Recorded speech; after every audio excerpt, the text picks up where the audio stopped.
Welcome back to the Power 2, and I get to host this show tonight because, well, winners, they get to go ahead and glow. TJ Pittinger, Tom Hannifan, Cole Thompson joining you. Like the video, hit the notification. If you haven't already, subscribe to the channel. We see your comments over on Twitter, but we want to see your comments over on YouTube, so make sure you go on over to there. Let's not waste any time, boys. How are we feeling after a fabulous Week 5 that delivered on all spectrums, but unfortunately, it delivered on the wrong side out in Charlottesville and out in Happy Valley?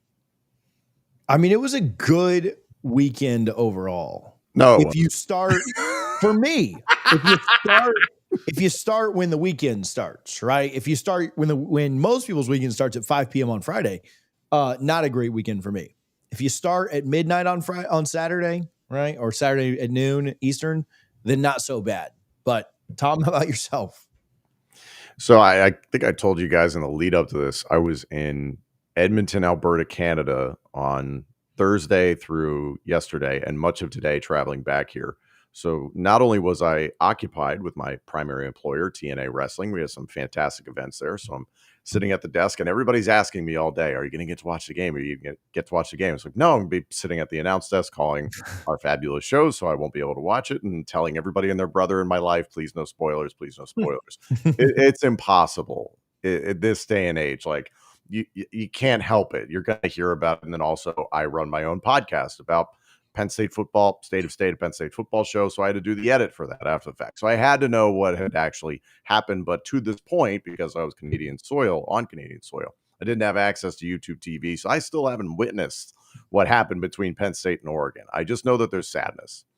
I know that once again, Penn State blew it. I know once again, Penn State had an opportunity to knock off a top 10 opponent, and they didn't get the job done.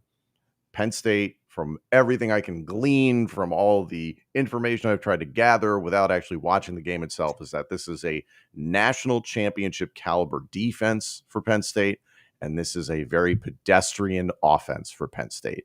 And my big takeaway from the weekend as a whole, because there's all these games we're going to get to and a lot of games that were close and some blowouts we weren't expecting, is that I think we need to start throwing away this concept of the overreaction after one game, 2 games, 3 games, or something in a microcosm, as if that's going to be an indicator for the rest of the season, because it's not me making apologies for my team and what Penn State did, but I think there is so much hype about a variety of different teams coming into the season. Florida State beating Alabama. We all immediately are like, Florida State's going to the college football playoff, and then you lose on the road at Virginia in a thriller. Like, all these things happen, and I think the parity has just never been greater in college football. And we talk about in the offseason in terms of the business side of things. It's like, this is turning into the NFL. This is turning more and more into an NFL product, and that you're going to see some weeks where it's sloppy and it's close, and other weeks where juggernauts look like juggernauts. And that's just kind of what this is feeling like more and more. And that's just kind of my feeling. But it's really sad to be a Penn State fan right now. It really sucks, because it just felt like this has to be the one. And now for Penn State versus Oregon, we'll get to it in a little bit, it feels like Penn State has to win out the rest of the year if they want to win hearts and minds. They at least have to only suffer one more loss to make the college football playoff at this point, because I think there's going to be a lot of doubt. So hell of a weekend. It's all good. The positive is that, Bo Pabula didn't have a great day out in Columbia, Missouri on Saturday. So you have to bring it up? So you don't have to worry about that one. Let's go to Charlottesville Friday night. 46-38 final score. Virginia, Chandler Morris, Tony Elliott getting a signature win that may or may not end up being the reason he is brought back for another year in the state of Virginia, where right now there's an opening. Is there going to be 2 openings? This is a good way to go ahead and prove the program is trending in the right direction. Send it to double overtime, and there was a play of all plays that is going to be discussed. TJ, as always, you're a Florida State guy. What'd you notice? What went wrong? What went right? And what is the plan moving forward for Tommy Castellanos, Mike Norvell, and Gus Malzahn?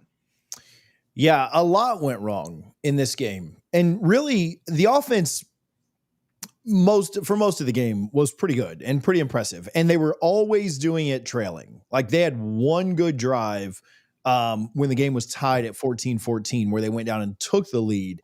but every single touchdown they scored, they were down in the game. And I thought the way that they fought back was actually really impressive offensively, right? I'll get to complaints in a minute. But I even thought that Tommy, in situations where you knew he had to drop back and throw the ball all through the fourth quarter, certainly overtime, I thought he was much better than I thought he would be in that situation. That was my biggest nightmare coming into this season, outside of, I guess, going 2-10 again. My biggest concern was when you are in a situation where they know that Tommy just has to drop back and pass, how good can he be throwing the ball when his legs are not a threat at all? And you got the ball. Now, he did have a nice run on that last drive in regulation that set them up. But from there on, I mean, he just had to throw the ball. There was no option. There was no chance of him rolling out and scrambling because they were guarding against that. In overtime, obviously the play you're referencing, he put the ball right in the money, right? Like, he did a great job, in my opinion, of putting the ball on the money really most of the game, but especially when you knew he had to pass.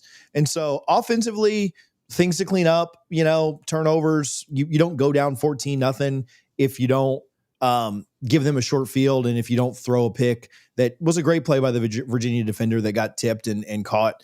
But yeah, I mean, I think you clean those up, you make a field goal in regulation, or you tackle somebody and have kind of better gap integrity. If you do any one of those three things, like all three phases had massive errors and blunders. If you just fix one of those three things, you win the game, right? Like that's it. And so you make a field goal, you don't go overtime. You tackle a little bit better, you don't go overtime. You don't turn the ball over and give short fields or take points off the board for yourself. Even if Florida State wouldn't have gotten a touchdown on that first interception, they were kicking a field goal because they were inside the 5.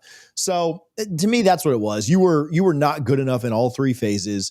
You let the other team get out, and that crowd, I know we don't think of Charlottesville as some, massive hype factory. When there's a top 10 team in there and you've got 60,000 people or just short of 60,000 people, it's just like every, not only just like every other college football stadium, but it's the same environment, right? Like, you've got 60,000 drunk people screaming. It's not that much different than 75,000 drunk people. It's kind of the same. So great environment. It was really, a great win for Virginia. Florida State left a lot out there. And again, probably what I'm most disappointed with was, defensively, if I'd have told you that, you hold Bama to 80, but Virginia goes for 250 plus, you'd have been like, come on, man, like, get out of here. And so that's where I think the soul searching is like, was the scheme bad? Did you not take it seriously enough? Was the effort? I don't think the effort was really bad. Guys, whether it's not wrapping up or just whatever the situation is. Yeah, you just can't play like that against the run. The mesh concepts really hurt them too. Like, guys were wide open on like 5 and 6 yard, just crossing routes all day. And that wasn't helpful at all. And it really let Virginia move the ball pretty effectively. So a lot to clean up. But you get a big opportunity next week. We'll talk about the Miami game on Wednesday, I'm sure.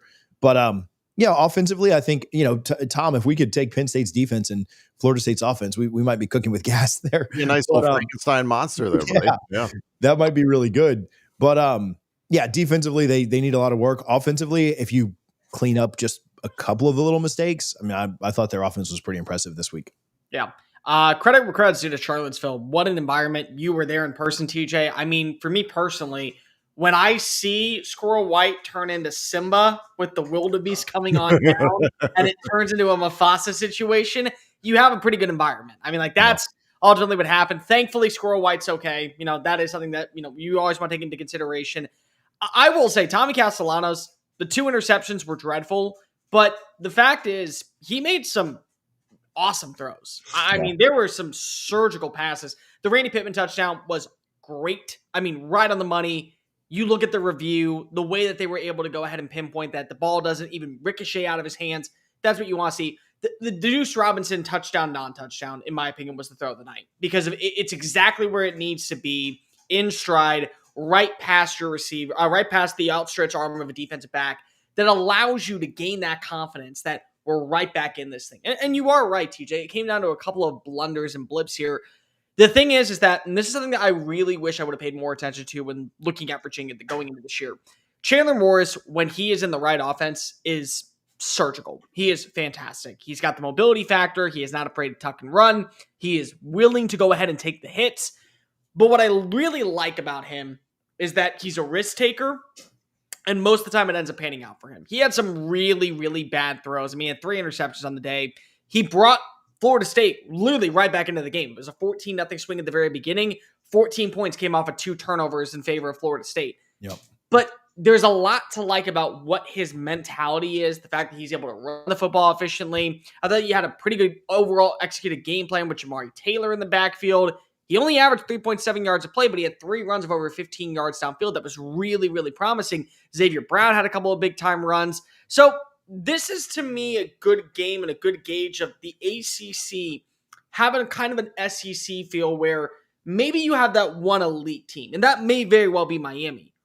Or maybe you just have a bunch of teams that are all susceptible to a loss if you do not deliver an exceptional game plan.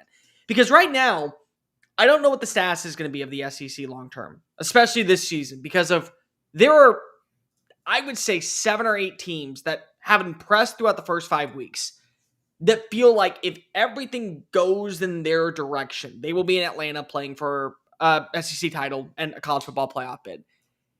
The ACC may have that same persona. Again, we don't know what Miami is going to look like next week when they face off against Florida State. Georgia Tech went down to the wire and probably, because of terrible officiating, should have lost to Wake Forest on a bad play design. SMU has already suffered a couple of losses. NC State was dreadful in the second half against Virginia Tech. Duke is going to be a backdoor sleeper team if they can figure some things out, especially defensively. Syracuse has no life anymore because of Steve Angeli's gone. You don't know what Clemson is. And Virginia at this point may end up being another one of these playoff teams that we're not talking enough about because of their schedule is manageable. I think that it just shows you that this is a conference right now, has a lot of depth, has a lot of teams that can find a way to keep things interesting or even beat you on Saturday if you did not deliver the final crushing blow. Yeah, Tom mentioned this too, and really just it's very true in the ACC, but I do think it's true in college football in general. Like just the parity, and what I've always said about the NFL is you're never as good as your last week, and you're never as bad as your last week, and that feels like it applies here too. Now, there's a little bit of a caveat to that, just the fact that Florida, between this game and the Alabama game, Florida State played a couple of cupcakes, and then between this game and the Georgia game for Alabama. Or the Florida State, you played a couple of teams that you're just so much more superior to. And that doesn't happen as much in the NFL unless you just get, the Dolphins or something, right, on your schedule. But and even then, you saw the Dolphins compete on that Thursday night. So I think that in college football, you are seeing more of that parity. You are seeing the way that, all of these games, like, we'll talk about a bunch of them. Even the Mississippi State game that didn't go their way. Like, a year ago, that wouldn't have happened, So anyway, I do think Tom is pretty spot on there, and it's certainly the case in the ACC. It does feel like Miami and then everybody else, but I mean, who knows, man? Like Florida State upsetting Miami this weekend in Doak would certainly not even rank on the top 10 most shocking things that we've seen so far this season. And so I would say it's not even top 30 at this. Yeah, it's not. I mean, I'm not picking that, right? We're not doing our picks yet because it's not Wednesday, but like. That wouldn't surprise. So it feels like it's Miami and then everybody else, but they haven't played a conference game yet, and they haven't left the 305 yet. And so, man, we'll see. We'll see what that looks like. I mean, Alabama gets a big win, and nobody would be surprised if Vandy won next week. I mean, they'd be a little bit surprised. Yeah. I wouldn't. Not even a little bit. That's just how. I mean, this thing. I mean, Virginia's got to go. Talking on Virginia, so they got to go to Louisville. Yep. Nobody's going to be shocked if Louisville wins that game. And so, I mean, Georgia Tech, if not for the refs, would have a loss to Wake Forest this week. And shame on me for not mentioning Louisville getting a win over Pitt and having to fight their way back. Yeah. I mean, that was another good game. The perfect case study of last week, Indiana murders Illinois. And now it looks like Illinois is just in a complete mismatch after losing 5 defensive backs. They beat USC, a pass-happy team with a great quarterback, great receiving core in Champaign. And then Indiana goes on the road at Kinnick, are the 2 most dangerous words in Big Ten football. And they escape with a last-second intentional safety by Fernando Mendoza by a score of 20-15. Yeah, it was a smart play, though. So very smart play. No, I love the play. I thought it was really intelligent. But all that being said, it was still 20-13 against Iowa. The team that we've seen this year, like somehow hang 38 on a Rutgers team that can also throw the football. Like it's a different amorphous blob every single week. So as much as we love the overreaction, and I'm guilty of it as much as anybody, it's fascinating the parody right now. I do want to, before we move on to the next game, the problem that is going to have to be fixed at some point, and it comes with officiating, and the real big problem is, especially in the ACC, whatever the call is, you better guarantee that it sticks. Because the Deuce Robinson touchdown, I personally think it was not a touchdown. I personally, the way that it looked when it was ricocheting off his hands, his body control, you still see it moving as his feet are being drug out of bounds. But if it's called a touchdown on the field and you don't have enough evidence to be able to overturn it, then you have to go ahead and stand by it. And the worst part is, you don't hear this in the Big 12, you don't hear this in the SEC, you don't hear it in the Big 10. It's just a call that you're waiting to hear from the officials that comes back to you. In the ACC, they give you the broadcasting room inside of what's going on, and they're looking at the play, and you can hear into the microphone on what's being said. That's something that needs to get corrected, in my opinion. Because I know that TJ was very much talking about this earlier when we asked him what was his thoughts on the play. Just your thoughts overall on that moment. Yeah, if you were just asking me, if you just showed me the replay and didn't tell me how it was called on the field, I would probably lean no catch. Right. That's probably what I would go with. But with the benefit of knowing that it was called a catch on the field, again, I have seen it a million times now, and people are like, "Oh, can you watch it?" And I'm like, that doesn't even bother me. Not tackling, on an 11-play rushing drive is what bothers me. But I do think that having watched it a bunch, I don't know that it was that conclusive. To me, it kind of looked like he was trying to tuck the ball, and if you have it in your hands and then you shift it to tuck, that to me is not really losing control, though it didn't stay glued to your hands at that moment. Like, I understand, like, the act of tucking the ball is not losing control. In fact, moving it around is the most control you could physically have. And so, yeah, I mean, I would lean toward a no catch, but knowing what it was on the field, I think it should have probably stood. Right. Which is like kind of the same thoughts I had on that Virginia Tech Miami game last year. Remember that? Like it's very similar. Now that one I think was a little bit more obvious that it wasn't a catch, but it's kind of the same thing. Like, if it seems like that rule of like what it was called on the field gets applied sometimes and it doesn't at other times. To me, I understand the frustration. I do, because of what you get called and then what's overturned. But what I would be more frustrated at if I'm a Florida State fan is we outgained Virginia by over 100 yards. We had 258 passing yards compared to their 229. We won the turnover battle. I mean, we had the same number of turnovers. We had just one more penalty than them. We outrushed them 258 to 211. We outgained them on third down conversions. We were better on third down. I mean, they were 2 of 2 on fourth down conversions. We were 3 of 5, and we still lost a football game in double overtime. Like, we had opportunities, and we continuously shot ourselves in the foot. Like, I'd be more upset about that than I would about anything else. Like, with the Wake Forest game, as much as it's infuriating that you didn't win, and you didn't win because of a bogus call by officiating, you also made sure to realize that your team was probably at its ends rope. So just go for the win at that point. Yeah. There's no harm in saying, you know what, we didn't get Claiborne the ball. We ended up finding a way to come up short, but at least we can say that we took the shot. Like, Florida State had opportunity after opportunity to get back in this game, and they weren't able to capitalize. And Virginia got a signature win underneath Tony Elliott, which is really, really good for him when it comes to, I would say, his status after the season. For a program that we don't really know what they are right now, but that may not be a terrible thing either. Cole, why don't you keep it? Let's go to the big one. Oh, we did this out of order. Let's move down one more. No, we're going to stay with the misery. Let's go to the Penn State Oregon game. We'll come back to UGA Bama. So let's stick with the sadness. Tom, take us away. I am going to rely on you guys for a little bit more in-depth analysis in terms of what happened on the field. As I mentioned, I was in Canada, unable to watch the game itself. I want to take kind of the macro perspective of what this game means. As I was just mentioning moments ago, Penn State's now in a situation where the most difficult teams remaining on their schedule are at Ohio State November 1st. The very next weekend, you host Indiana in Happy Valley.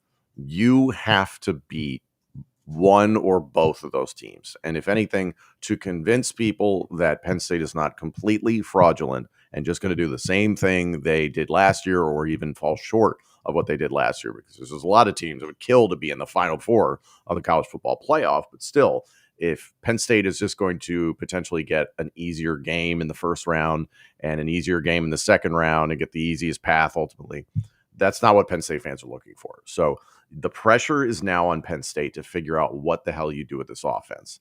And that's the thing that ultimately concerns me. And it's something I raised on my own podcast, and I believe I've said it on here as well, is that I think the truth is out there about Drew Aller at this point. I know I've seen enough, having watched every single snap that he has had as a starter at Penn State. He's basically Christian Hackenberg. Now, part of that is condemning him a little bit. Sorry, you're making a couple $1 million a year. I'm going to go ahead and say that. At the same time, the parallels are uncanny. James Franklin wants to run more of an RPO style of offense. He wants a mobile quarterback who can be a true dual threat. The best experiences we had with this Penn State offense were under Trace McSorley and Sean Clifford, as much as Penn State fans want to fight that. Pocket quarterbacks are James Franklin's kryptonite. It's not what he wants to do. And you bring in Andy Kotelnicki, who at first I was very excited about what he did at Kansas, but I think we can all put into perspective what he was doing within the Big 12 to try and get a team that just didn't have top flight talent to take a step up. And he had two mobile quarterbacks, Jalen Daniels and Jason Bean. And Daniels being the more gifted of the two, he could lean on him and they could really create a lot of chaos with less talent, right? It's kind of the objective. Then you come to Penn State, and I noticed it about halfway through last season. I was like, I know Tyler Warren's a unicorn. This is a gimmicky offense. It is unfortunately built on bells and whistles. He wants to run the football, Andy Kotelnicki. He wants to run the football inside. They want to run off tackle. They want to run power. They want to be able to do all these different things where he says it's, a blizzard milkshake and that it's vanilla ice cream with a lot of stuff going on at the same time. That vanilla didn't work against Oregon from everything that I can possibly glean, unfortunately not having watched the game. But every single time that Drew Aller is in a situation where he has to step up, it's wildly inconsistent. His completion percentage drops into the low 50s or even the 40s at some point. He throws a back-breaking interception against Oregon, and he did it against Notre Dame last year. This is who he is. I also think it's a square peg in a round hole. So I've said it on my show, buyer beware to anybody that is thinking about drafting Drew Aller. First round body, I don't know where you put the rest. I really don't. Last year, I heard people immediately after the game saying he should have gone pro immediately last year. His stock would have been higher. He would have been discovered even quicker because somebody would have made him start immediately.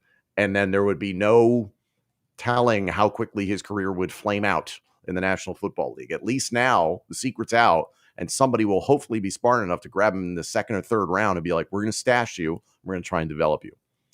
On the Oregon side of this is a very, very good football team that Penn State took to overtime and lost in double overtime to. I saw a lot of people saying, oh, Penn State should drop out of the top 15. Danny Cannell didn't even have him in his top 12, which I was like, okay, like Penn State hung with this team.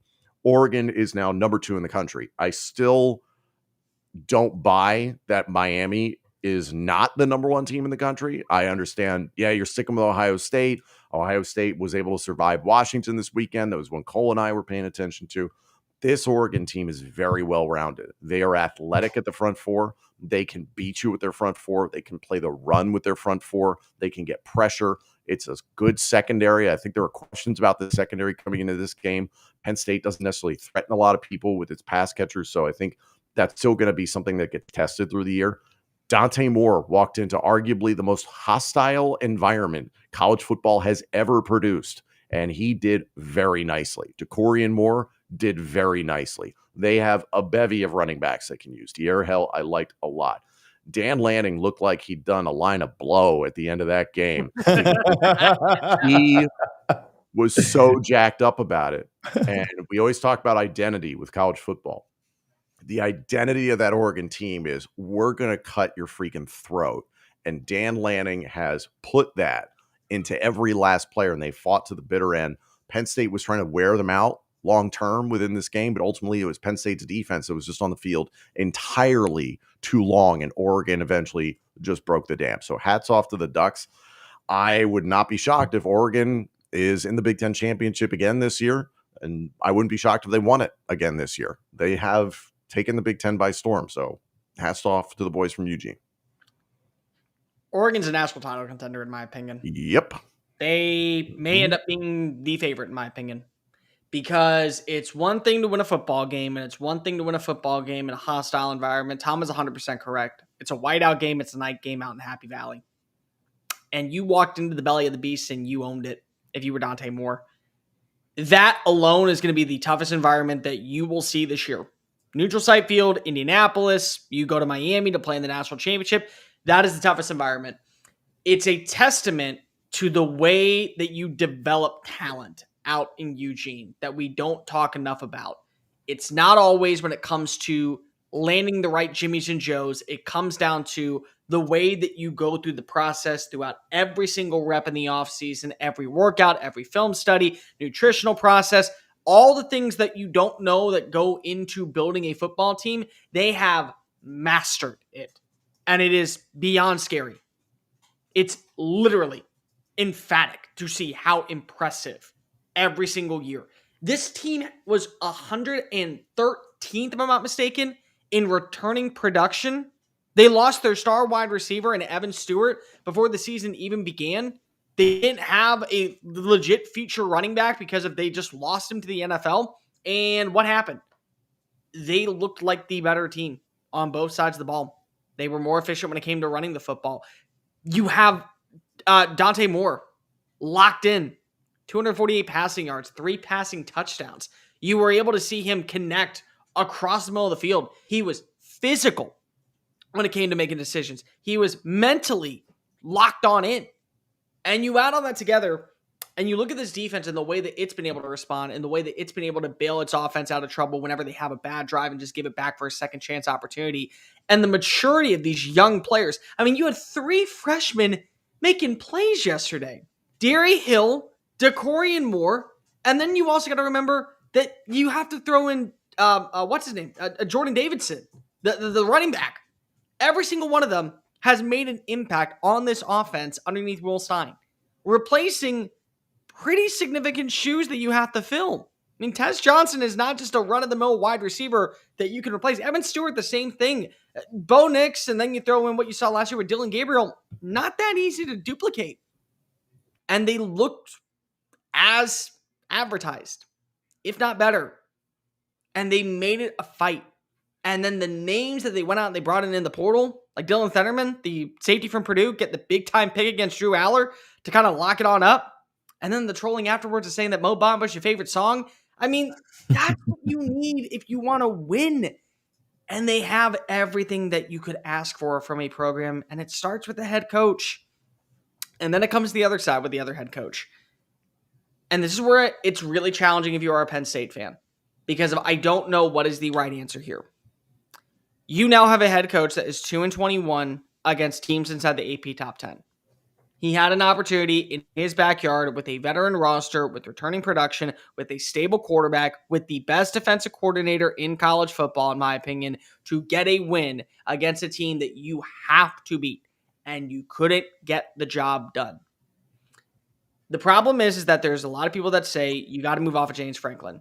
Time has got to go out of the window, and you've got to hit reset. Reset is not always a good thing. Reset, honestly, is a very dangerous thing. Because you ask yourself, okay, we've hit a ceiling with James Franklin. What does reset look like? On one hand, you compete for a national title. On the other hand, you go 7-5, 8-4, 7-5, and you're right back at square one. You don't land the right recruits. And as Indiana continues to get better, and as Illinois continues to get better, USC has money out on the West Coast with the NIL collective. You end up taking a massive step back to where James Franklin may have been a limited coach, but at least he had you to where you want to be every single year when you dreamed about this time period for years on end beforehand when it was a 4-team college football playoff. That's the problem. And that's where you are in no man's land. There is a ceiling with James Franklin. And at this point, it is extremely hard to envision a world where, as much as I think Penn State is not going to go away quietly, I don't think they're going to miss the playoff, still think they're going to be a threat to win multiple playoff games. They're never going to win a national title with him there. I think that that's just the harsh reality. The best you can ask for is him to get you to the big game. And then once you get to the big game, you find a way to mess it on up. That's what I took away last night, because you really can't ask for much more than what you had at your disposal and still could not get the job done. Still found a way to shoot yourself at the 1 yard line.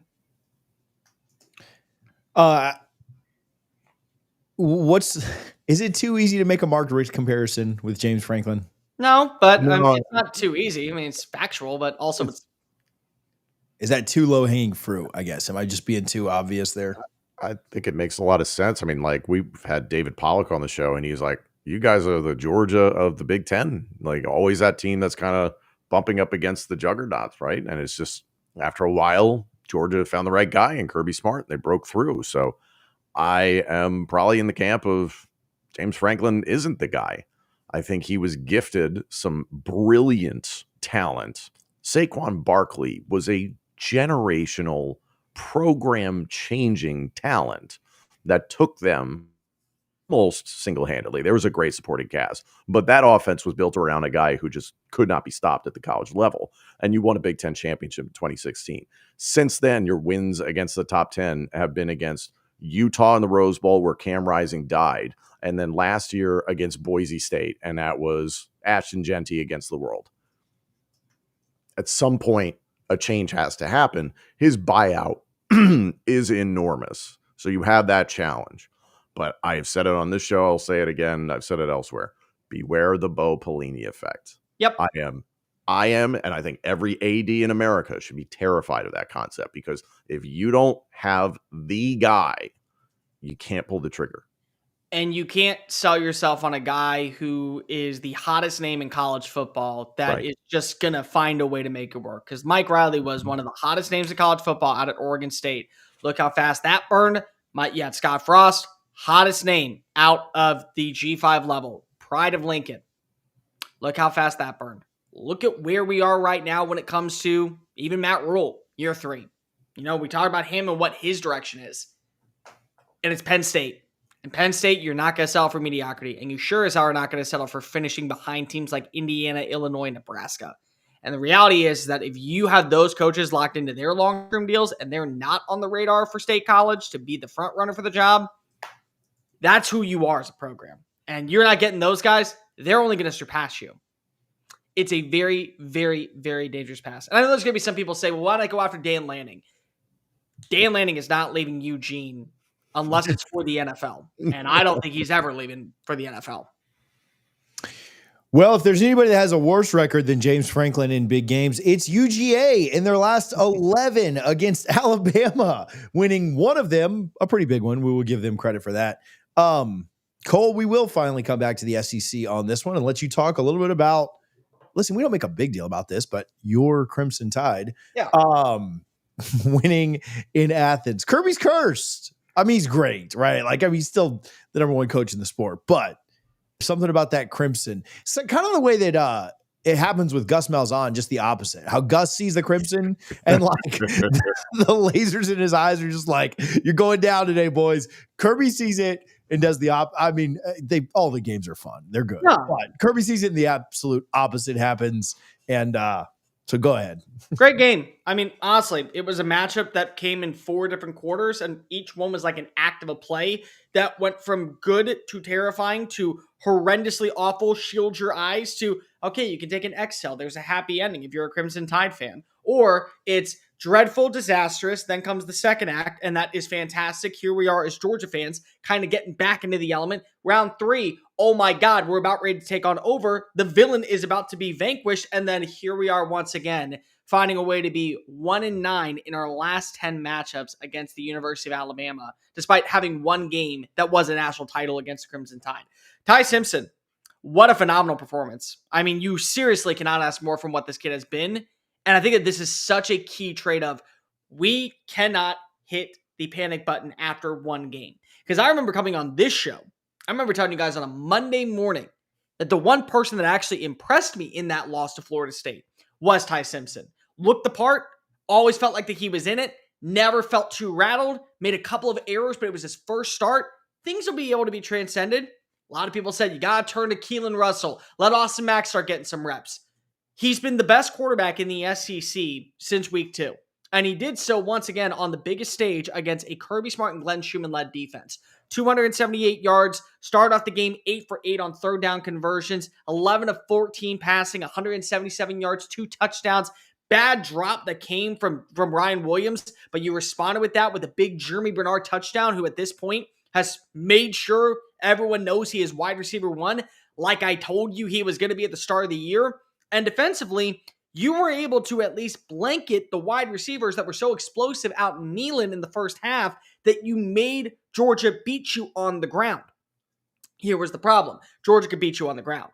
Georgia was able to utilize its rushing attack and be able to pile drive it past you. Bad tackling in the open field starting in the second quarter, and it allowed them to kind of work their way back in. Chauncey Bowens, 9.9 yards of play, 3 runs of over 15 yards downfield. Dylan Bell with the fake runaround to the Zachariah Branch pitch that then went for a 43-yard gain. Nate Frazier averaged 7.5 yards a game. Josh McCray inside the red zone was a terror to tackle, and it was clear that he was going to do everything in his power to get into the end zone. So those are things that you're going to have to clean up if you are Alabama. But then you also got to remember, we have this thing that's in our back pocket that we have not fully unveiled, and that is the beauty of Ryan Grubb reuniting with Kalen DeBoer and creating a super demon offensively. Because of who is the sicko that says, let's go ahead and get the ball to a 360-pound offensive lineman. And then what we're going to do is we're going to tell 190-pound wide receivers to block like there is no tomorrow, because if you don't, he is going to truck you and put you in a position where you're going to be on the IR for the rest of the year. He was moving down the field against this Georgia defensive front, and nobody could tackle him, and it led to another touchdown run by Ty Simpson to get you a good 10-point lead in the red zone. You had an offensive identity. You got the bag. You got in your element. Ryan Grubb truly is Weapon X down in Tuscaloosa. And it's why I think that this year's going to be different for Alabama. I know you lost week 1, but at the same time, you have so much positivity on where this offense is. You don't have to worry about just Ryan Williams being the dude. You still have Isaiah Horton. You still have what you got in Josh Service, the tight end. You got to feel confident that Jam Miller out of the backfield as a receiving threat can get the ball rolling. You feel good about some of your young freshmen. I mean, Loisier Brooks had a big-time catch in this game, and there was more continuity, more consistency that you never saw last season when Nick Sheridan was running the show. You got to clean up some stuff. You cannot be one-dimensional as an offense. But when you did need to go ahead and get that 1 yard, what a play call by Ryan Grubb. I mean, the Jam Miller play was one thing, but if you go back and you watch the film, he made sure that there was a delay response by Josh Service to go on over the top, put themselves in a position where if Simpson didn't hit Jam Miller, he could have hit Service and he would have been off for a touchdown. And he probably would have slid because of, naturally, you don't want to give any opportunity for Georgia to fight their way back. But it's play designs like that that shows that this Alabama team is different. And it's so easy to talk about Kalen DeBoer and how Kalen DeBoer lost on the road. He was 2-5 going into this game in road environments, but losses to Mike Norvell and Sharon Moore and Clark Lee. Guys, he's also 8-0 against Kirby Smart, Dan Lanning, Steve Sarkisian, and Brian Kelly. I mean, he wins against the biggest coaches in the biggest spots. And the team looks the part of being a national champion contender. Now, there's got to be a lot of things to clean up. The run defense specifically. You cannot allow second opportunities to teams like Oklahoma or even Missouri, because Missouri's got 2 running backs that can beat you. But there's so much to like about the direction of where they are. As for Georgia, people are going to hit the panic button. I understand. You had a bad game. It wasn't an elite play calling. You didn't go for, you went for it on 4th down. Incredible stop by LT Overton to go ahead and bring down Cash Jones with a shoelace tackle. But it's still Georgia. At the end of the day, Alabama's your kryptonite. Sometimes you just lose to a team and it doesn't really matter the case. You still end up being better for it at the end of the year. That's what we saw last season.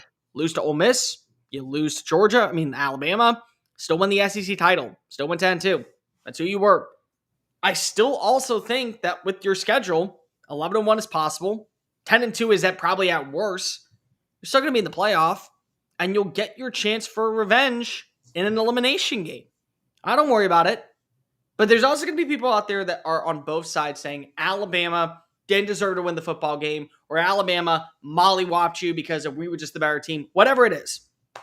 Georgia fans, I don't mean to say this as an Alabama grad. I mean to say this because this is what the stats say.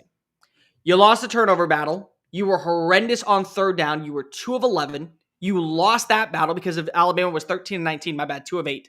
You were 0 of 1 on fourth down conversions. You had fewer yards, 397 to 356. You may have you had the lower passer rating in both passing yards and yards per pass attempt.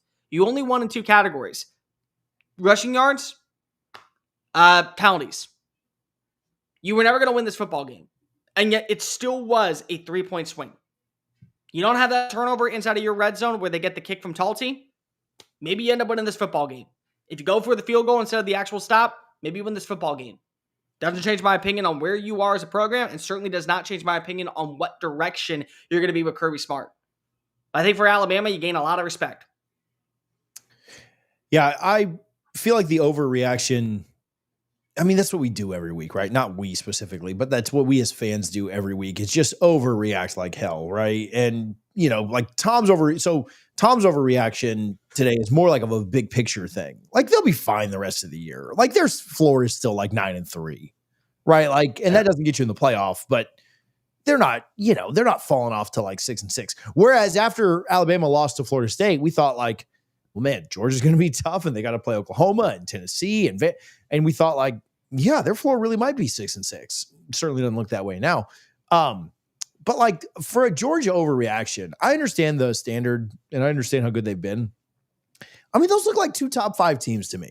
And I know that neither one of them is top 5 right now because, you know, there are a lot of undefeated teams ahead of them. And there are a lot of teams with impressive wins ahead of them that don't have a loss to a Florida State team that was unranked at the time and all this stuff. But man, I mean, I don't think either one of us would be shocked if one of these 2 teams was in the top 4 because they won the SEC and the other was in the top 5 because they lost the SEC. Like, I'm not saying that happens, but yeah, I think we're probably, I mean, yeah, Georgia should certainly be frustrated, but again, that looked like 2 top 5-ish teams to me. And I think that's probably the way it'll probably shake out with them being, like, I'd be surprised if those 2 teams didn't finish in the top 8 would probably be the safest thing that I could say. I would be shocked if both of them are not in the playoff.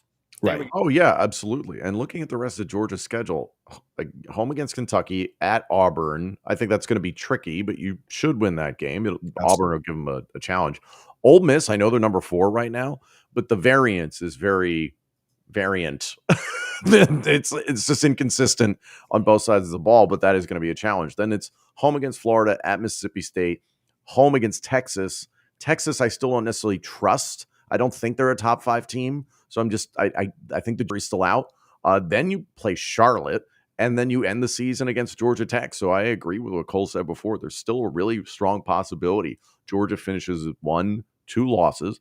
And I wouldn't be shocked if the teams we just saw duke it out meet up again in Atlanta. On to, all right, so some unfortunate news. Everybody likes Sam Pittman, but yeah, tough news here. Sam Pittman. That's the problem, is that you had to start the conversation with everyone likes Sam Pittman. Yeah. All right, if I got to start the conversation that way, it's not going to be good. Somebody builds you up to tear you down. Yeah. Sam Pittman out at Arkansas. Notre Dame absolutely blitzes the Razorbacks in a game that felt like, man, maybe if Arkansas gets up for this, it could be somewhat entertaining. I don't even think we previewed this last week, did we? Nope. But one that I tuned in for about half a quarter of, and then I was like, all right, I'm out of here, and caught the highlights later. I watched the whole game. Oh, glutton for punishment. But Notre Dame, big win. They're now, are they 2-2 now? Yeah, they won their first 2-2. Their schedule, I mean, certainly with USC losing against in Illinois, you know, we'll see kind of what that game is, but their schedule sets up really nice for them to continue to win games. They took care of business. Arkansas making a change. I guess we can start with Cole here and talk a little bit about what direction Arkansas goes from here. I won't spend a lot of time on this. I do want to talk about Notre Dame real fast. That version that we saw on Saturday, that's one that you can trust to go to the college football playoff. If they do that against every single team, it doesn't matter if they go 10-2 or what the other records are. Simply put, the way that they've looked in those games will get them in the playoff. I hate to be the bearer of bad news. Tom knows this because of television. I know this because of just bias. They will always put the big brands in if they meet the criteria. And if Notre Dame has a top 20 scoring offense, the defense is able to respond properly, they are not going to have to worry about not playing in a conference title game and finishing the year off 10-2. Let me just read you what the scoring drives were for this Notre Dame team after the only touchdown that was allowed by this defense. Touchdown, touchdown, touchdown, turnover on downs after a fake punt that got them a gain of 30, touchdown, touchdown, end of game. That was their drive. They never got off the field without putting at least 6 points up on the board. That is how surgical CJ Carr looked. That is how great the rushing attack is. You have Malachi Fields, Will Pauling, Jordan Faison all finding their elements. The offensive line looked a lot better. It looked more cohesive. This is something that you need to buy stock into if you are a Notre Dame fan and pray is going to be the product on the field every single day from here on out. Now on to Arkansas. I commend Sam Pittman more than most people do, and you want to know what? I'm okay dying on this hill. The fact that there are so many Hog fans who have begged for him to be out the door for what he was able to accomplish during his tenure, especially when they got to the 9-4 season and they were a top 15 team. There is so much to like about what his overall persona was, buying into the culture, into the program, into the identity, that you look at some of the high-profile names they've always listed off as opportunities to come to Fayetteville, they would have struggled in that job. So make sure that you go ahead and put some respect on Sam Pittman's name. That being said, you needed a change. You did. You looked dead.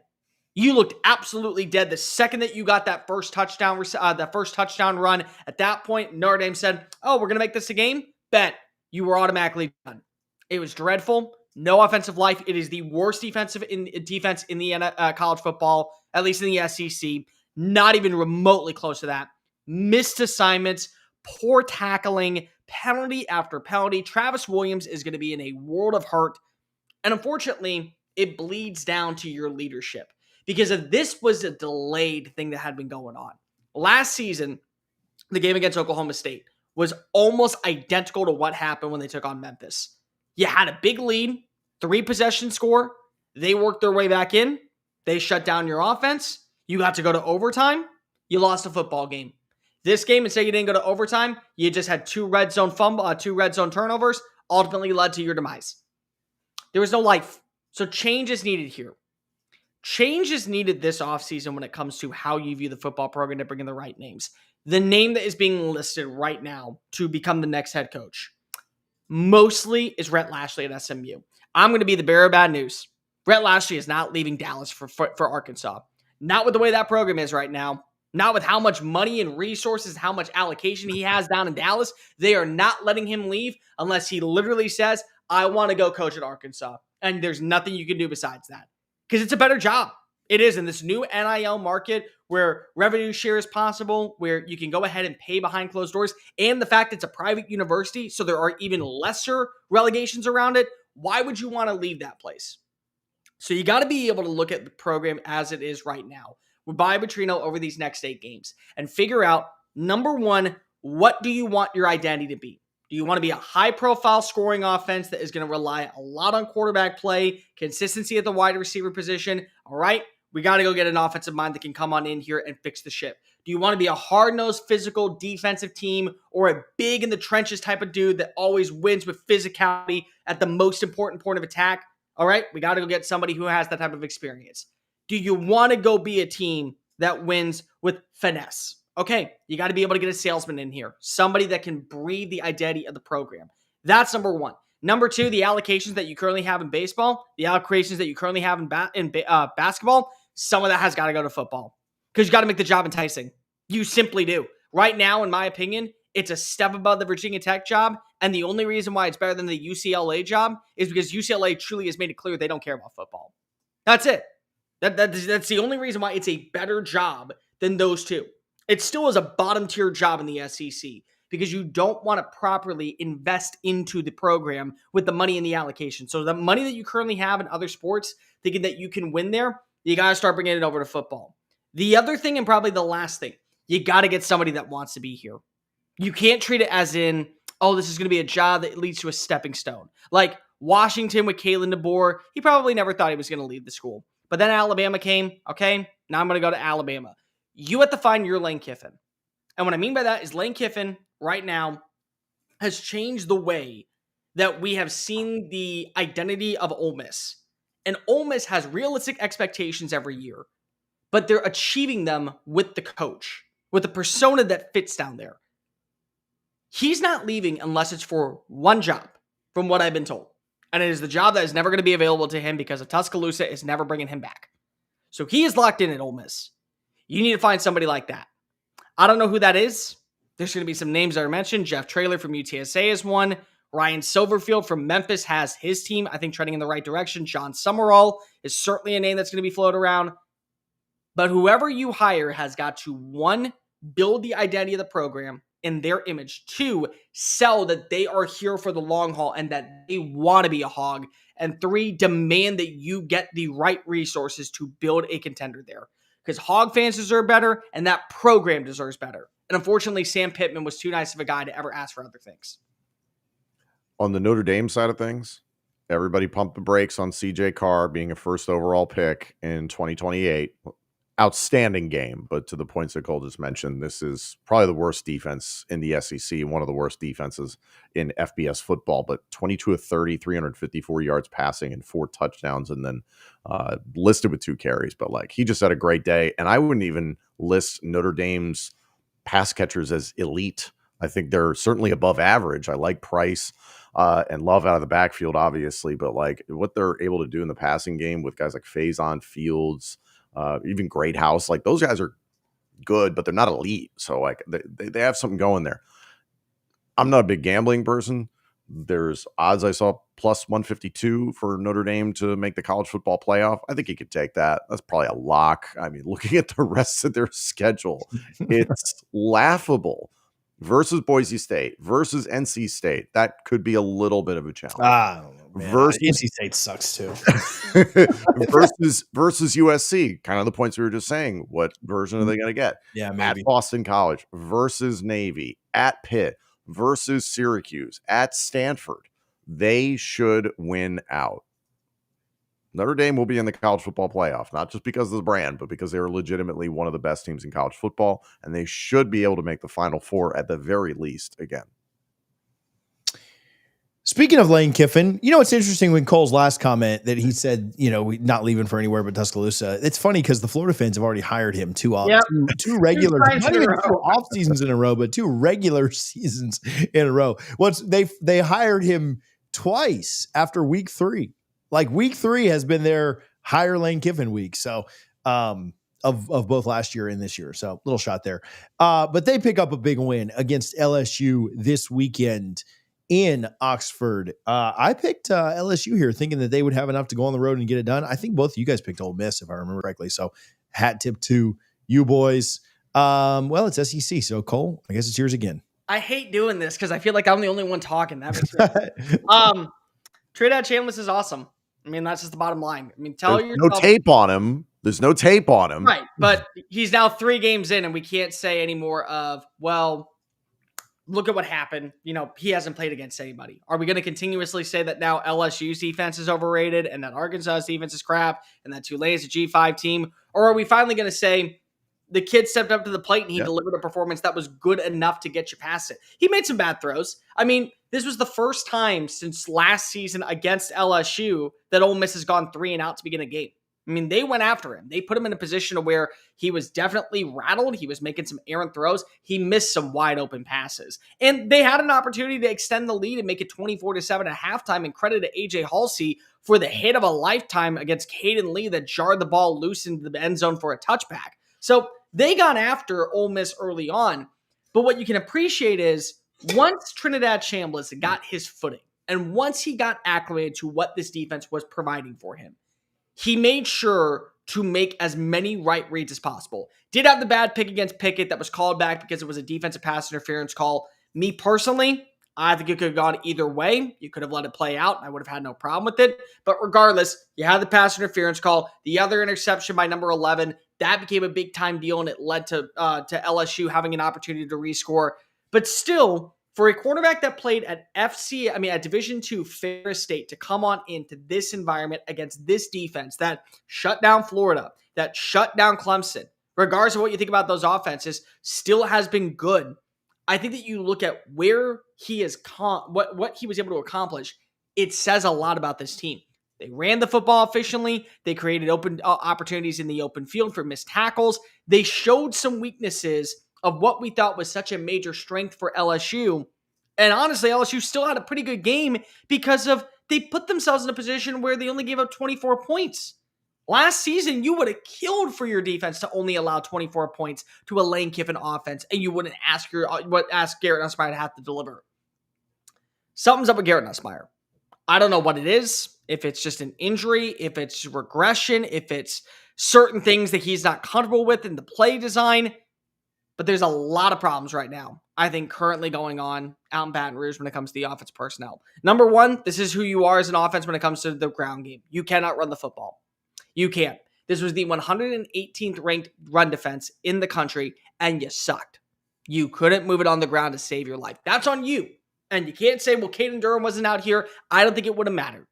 The offensive line took a major step back from last season. And we took advantage and we did not give its flowers where it was due to what this offensive line was last season with guys like Miles Frazier and Will Campbell and countless others. So that's something that, again, is going to hinder this offensive success. And then you got to look at the play calling. I thought there were multiple designs that were just dreadful from Joe Sloan that gave the ball right back to Ole Miss, who was able to play tempo. So, again, there are some issues that are all correctable, in my opinion, for LSU. But then there are some things that you're just going to have to live with. Can you survive with it is the question when you face off against, say, an Alabama, when you face off against an Oklahoma, when you face off against several other teams. And that's something that I think is going to be majorly important. I'm not sure when it will be corrected. The good news is you got a bye week coming up. Nuss is hurt. I already know that in the comment section. He's got a week to get prepared before he faces off against South Carolina. That's a big game because the last thing you want to do is now drop 2 in a row and then you're in win now territory and don't give yourself a little bit of a budget room or a leeway spot to be able to drop another matchup. Credit to Lane Kiffin and credit to Ole Miss though. There is so much to like about where they are as a program. And their schedule is manageable to where you got this win. As long as you don't lose 2 more, you are going to be in the college football playoff because a win like this is going to carry a lot of weight. And that schedule is extremely manageable, especially when you look at the road test and the home test. It's Georgia, and then everybody else, they come to you. Oh, it's actually in Norman, Oklahoma. So that's one more road test. Nuss 22 for 51. With the remaining schedule, how worried are you for LSU to make the playoff at this point? I think you two did have LSU in the playoff. I didn't. So I'm not taking a victory lap just yet because I still think it's either way. I don't know that you could definitively say just because they lost 1 game by 3. But man, he wasn't his sharpest. The offense, obviously, without a pulse. Just thoughts on their playoff chances with what? It's A&M, Vandy, Bama, and Oklahoma on the schedule still. And that's if you don't trip up anywhere else. Yeah, just because it's going to be a log jam there at the top of the SEC, I just don't like their chances. It's so confusing to watch this offense perform, like, because they have the athletes. They clearly do. And defensively, what they're able to do is absolutely incredible. I've said it a number of times on this show. Having your quarterback drop back 35 times or more is not sustainable. And they're doing that every single time. 21 to 34, 197 yards passing, a touchdown and a pick. I mean, I don't think it's sustainable. And I think it's been proven it's not sustainable, but they're not necessarily going to, change things here in the middle of the season. I don't know what the evaluation is on Garrett Nussmeier down there in Baton Rouge, but he's not Joe Burrow. And that's okay. You just need to understand his skill set. Like, that attempt number has to come down, but there's no rushing game to support it coming down. So your hands are tied. I'm not worried right now about their playoff chances either way, because the thing that I learned really yesterday, and the game that we're about to talk about, is it feels like 1 through 9 are susceptible to a loss, and they can all beat up on each other. Yeah, and so who's to say that Ole Miss loses to South Carolina, they lose to Florida, and they lose to Georgia, and now they're 9-3, and they have this win. And who's to say that Alabama beats LSU, but they lose to Vandy, lose to Mizzou, lose to Oklahoma, and they're at 9-3. and LSU loses to Oklahoma, and that's it. Now they're 10-2. I mean, that's really where we are with how I think deep the SEC is in terms of quality teams and how much parity there is right now.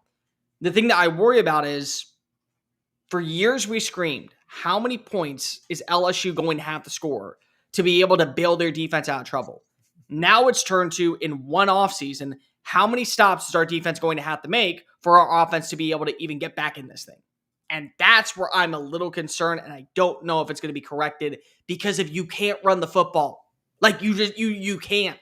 And it feels like, once again, it's a step forward for Brian Kelly. It's a step forward for LSU into the conversation of a national title contender all throughout the offseason. And then we see it on the field. You miss this one important element. And that's going to be the reason why you're going 9-3 and out of the playoff. They get a bye week, and then it's Lenore Sellers, Diego Pavia, Marcel Reed, and then Ty Simpson in 4 straight weeks. So we'll know a lot more about their playoff chances through that. And then we'll have a better assessment in about a month. Let's go to our last one. Save the best for last. Man, this was a great game too, man. There was so much good on yesterday. In fact, I didn't catch the first drive of the Bama game because I was still focused on this, and I didn't feel like going outside and turning all 3 TVs on just for one drive. But this Tennessee-Mississippi State game, Cole, your biggest takeaway from this, is it that Mississippi State's better than everybody thought, or did Tennessee concern you here, or where are we at with this one? 2, and you kind of brought up both. Number 1, definitely Mississippi State's better than we thought. I think that the offense is night and day, so much further progressed of what you want to see with Jeff Lebby going into his second season than you ever could imagine. Shapen's a good quarterback that fits a system. You have wide receivers in Brendan Thompson and Anthony Evans that can break on through. Seydou Traore is a really good tight end that fits the mold. You can run the football with 2 different guys in Davin Booth and Fluff Bothwell. Your offensive line has its faults, but against underwhelming teams that you may go up against, you're going to be able to hold your own, and you're going to upset somebody. Like, it didn't happen on Saturday, but you are going to upset somebody. It's like last season with the Tennessee-Arkansas game. There will be a team that we're overhyping or giving too much praise for what they've already shown, and they're going to find a way to not be able to get the win, and Mississippi State's going to win that football game. So that's a good thing. But what I really took away more so from Tennessee's side is you have a second punch and you have a third punch, and that's your defense that is going to get healthier with the arrival of Jamal McCoy and Ricky Gibson, and your defensive line is winning its one-on-one battles to where if a quarterback is feeling the pressure, he may be susceptible to a turnover, whether it be an interception downfield or whether it be a fumble. I mean, you got to remember that there were 2 drives that came off of, 14 points that came off of turnovers for Tennessee. Like, that was such an underlying stat that we didn't pay enough attention to. If they don't get those plays, then Joey Aguilar has 2 bad interceptions, and they don't get to return the big interception by Colton Hood to make it 10-7. And then you have the Joshua Joseph 41-yard scoop and score. Like, that's something that you can bank on as a secondary element to when you take on Alabama, to when you face off against John Mateer in Oklahoma, to when you got to go travel down to the swamp and take on Florida, a place you always lose. So Tennessee has its faults. You're starting to see more of the turnover issues that Joey Aguilar did possess when he was at Appalachian State. But you still can run the football. Chris Brazzell is still a great receiver. Mike Matthews is coming into his own. The offensive line was pretty solid on the day. They gave up a couple sacks, but nothing crazy. And you're going to be a team that I think going into the month of November will be fighting for one of those spots in the college football playoff. But kind of like I said last week about Auburn, I'll say about Mississippi State. Auburn does not belong in the top 25 anymore because of the way that their offense looked against Texas A&M. I don't feel right punishing Mississippi State if you had them in your top 25 and taking them all the way out because they lost in overtime to Tennessee. They played their asses off, and it came down to one bad play, and ultimately, Tennessee survives. But give a lot of credit where the program is going in year 2 underneath Jeff Lebby out in Starkville. I think the thing that's interesting about this situation, and you touched on it kind of with John Mateer, is does Oklahoma expect to have John Mateer back by the time they play Tennessee on November 1st? I think the projection was 6 weeks after the surgery with his hand. 3 weeks. As of right now, you kind of have a big question mark surrounding Oklahoma because until they get there, can they hold up? Because you've got number 9 Texas at home. You've got number 4 Ole Miss at home. You're on the road at South Carolina. You have a pesky Kent State team to deal with this coming week. So we'll see how that goes. But Tennessee, honestly, like this kind of lines up pretty well. Like you have to finish the year 9-3 at the worst. And even still, you're going to be on the fringe of the college football playoff, because looking at the remainder of their schedule, Arkansas is up next. So that'll be a zombie team next week. At Alabama, don't necessarily love that for Tennessee, but could be a shootout. Who knows? At Kentucky, the Oklahoma game is going to be essentially a college football playoff eliminator game. New Mexico State at Florida, zombie team, and then Vanderbilt to end the season. That should be an incredible game. But I'm so excited to see what happens between these two, because kind of the logjam we were just talking about, I think these two are the ones with the ability to have the most disruption.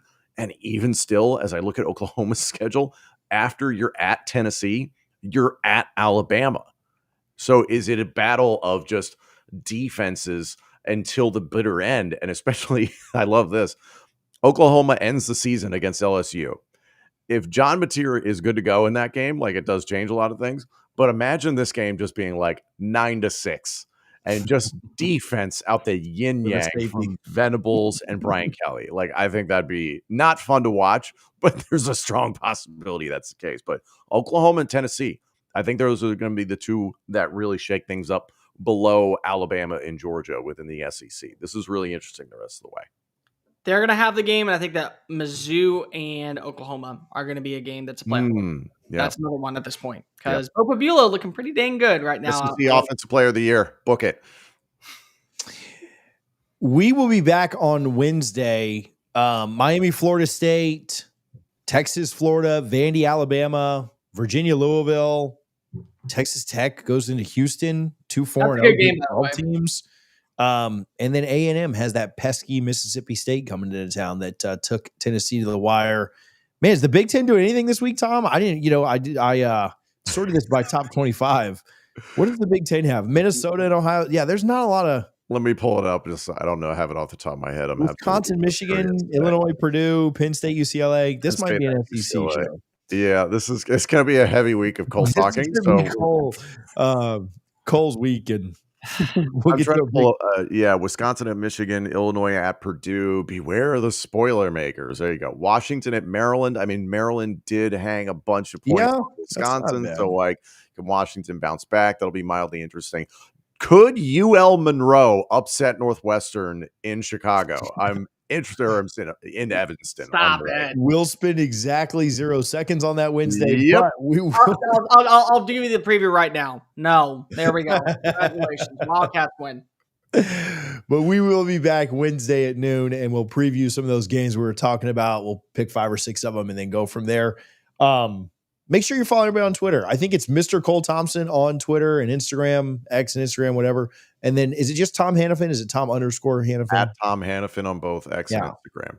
And man, make sure you're subscribed over on YouTube. So if you missed any of this show, we'll clip it up for you and you can watch the parts that you cared about. Thank you guys for hanging out. Thanks for joining us on a Sunday night. We will see you on Wednesday.